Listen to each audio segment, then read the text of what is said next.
잘못 사용하면 이거 진짜 잇몸 다 나갑니다. 진짜 조심하셔야 돼요. 너무 즐기시는 분들이 있어요.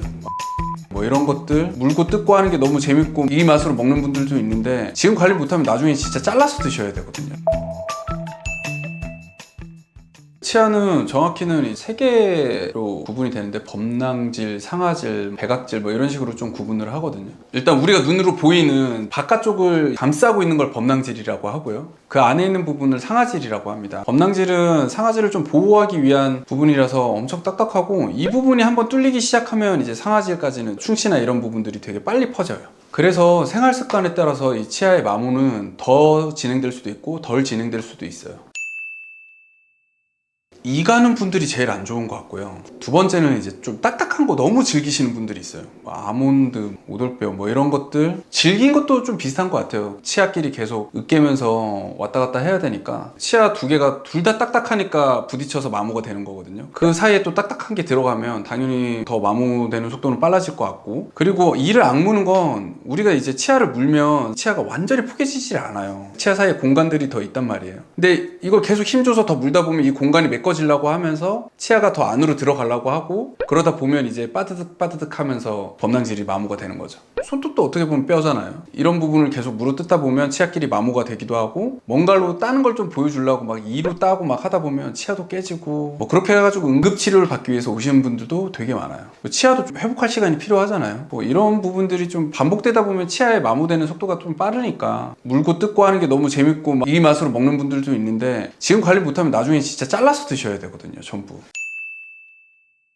저는 진짜 양치 좀 세게 하거든요. 짧고 굵게 하자 마인드로 엄청 세게 하고 막 하는데, 사실 칫솔질을 잇몸과 치아를 가로로 지나가는 게 별로 안 좋다, 이렇게 하면 목이 많이 파인다, 이런 이야기를 많이 하는데 이게 원인 중에 하나일 수는 있는데 주요한 원인은 저는 솔직히 아닌 것 같아요. 저는 오히려 치아에 마모나 목이 파이거나 이런 거는 당연히 꽉 묻는 습관이라고 생각을 하고, 칫솔질은 그래도 잇몸에서부터 치아로 좀 쓸어내리듯이 진행해주는 게 잇몸 건강에는 훨씬 좋은 것 같아요. 원장님이 너무 세게 해서 그냥 변명하는 거 아니에요? 아, 뭐 맞아요. 그럴 수도 있어요. 저는 사실 제가 그냥 그렇게 못 받아들여서, 당연히 계속 세게 해서 뭐 몇만 번 하다 보면 당연히 치아도 마모는 되겠죠. 근데 사람이 그렇게까지는 하지 않을 것 같아서 그래서 그렇죠. 저는 아직은 마모가 안 돼 있거든요. 치실 잘못 사용하면 좀 많이 봤어요.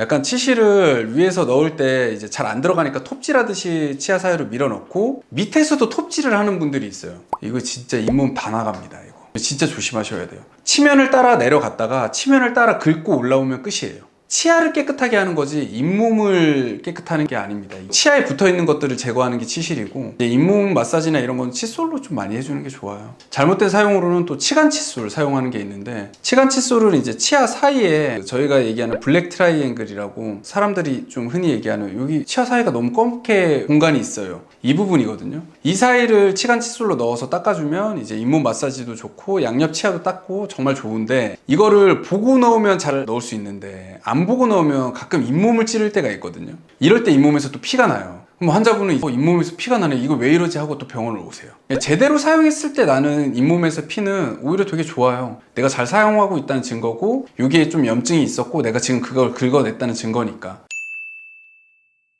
일단 접착력 있는 당류들이 보통은 안 좋아요. 왜냐면 치아에 머물고 있는 시간이 너무 길어서, 잘 떼내면 모르겠지만 위에서 보면 안쪽으로 파여있는 홈들이 너무 많잖아요. 이 안으로 들어가게 되면 이게 진짜 칫솔로 빼내기가 되게 힘들어요. 우리 역 같은 거 치아에 끼거나 하면 진짜 빼기 힘들잖아요. 결국엔 녹아서 없어질 때까지 있는 건데, 그렇게 되면 치아 표면에 우식균들이 달라붙을 수 있는 시간을 너무 많이 충분하게 제공을 해버리다 보니 우식 확률이 되게 높아지고 되게 취약해지는 걸로 알고 있어요.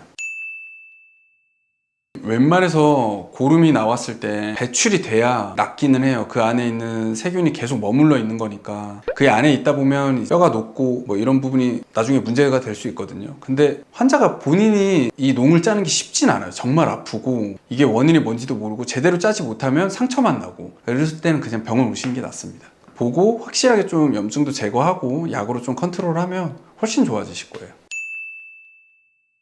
상하지 일부분이 노출이 되다 보면 치아도 좀 자기 수복을 좀 해요. 바깥쪽으로 좀 미세하게 단단한 벽들이 좀 생기면서 결국엔 적응을 하는 거죠. 시린 부분이나 이런 부분이 다 적응이 되기 때문에 저는 그래서 항상 시리다고 오시는 분들이 있을 때 너무 심하지 않으면 좀 일단 지켜보자라고 얘기를 많이 해요. 떼우는 거를 엄청 많이 선호하진 않거든요. 특히 치아 목들이 파여가지고 시리신 분들 있잖아요. 이런 분들은 너무 많이 파인 거 아니면 일단은 지켜보자고 하고, 너무 많이 파였다, 한 번은 떼울 만하다 하면 그냥 한 번은 떼웁니다. 저는 두 번 떼우는 건 좀 추천하지 않아서.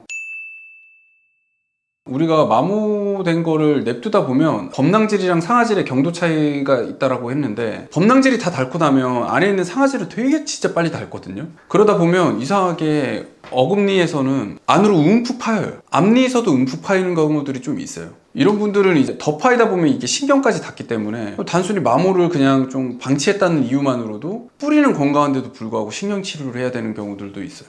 이런 식으로 치아가 좀 닳았을 때 신경적으로 좀 아프거나 할 게 이게 반복적으로 온다 그러면 신경 손상의 가능성이 좀 있고요. 일시적이다 그러면 어느 한 부분이 좀 유독 좀 약한 부분이고 그 부분이 좀 닿았을 때만 좀 문제가 생겼을 수도 있거든요. 그래서 이런 거는 지체하지 말고 병원 가서 확인 한번 하시는 게 좋죠. 저는 건치입니다. 어렸을 때 빼고는 사랑니 뽑은 거 빼고는 따로 치아 치료를 받은 적은 없어요. 그래도 주기적으로 스케일링은 받고 있습니다. 6개월에 한 번 받으려고 하는데 일을 하다 보니까 자기 병원에서 좀 자기 직원한테 받기가 좀 쉽진 않거든요. 이게 그런 거 있잖아요. 약간 수학 선생님인데 수학 틀리면 좀 그렇듯이 직원이 저 스케일링 하려고 하는데 우리 원장님 여기 치석이 왜 이렇게 많아? 이러면 좀 면이 안 서는 것 같아서 몰래 다른 병원 가서 받고 있습니다. 그래서 그 병원 가서도 뭐 치과 이야기 전혀 다 처음 듣는 것처럼 행동해요. 그래서 요즘은 1년에 한 번 정도 쉬는 날 다른 병원 가서 몰래 받고 있습니다. 아까 얘기했듯이 좀 유전적으로 괜찮다라고 생각을 해서 좀 우쭐하는 케이스이기는 해요. 엄청 치아 관리에 열과 성을 다하지는 않는데 그래도 하나 지키는 거는 자기 전에는 꼭 한다는 거. 특히 음주 후에 자다가 일어나서라도 하려고 해요. 더 궁금한 거 있으시면 댓글 부탁드리고요. 구독, 좋아요 부탁드리겠습니다.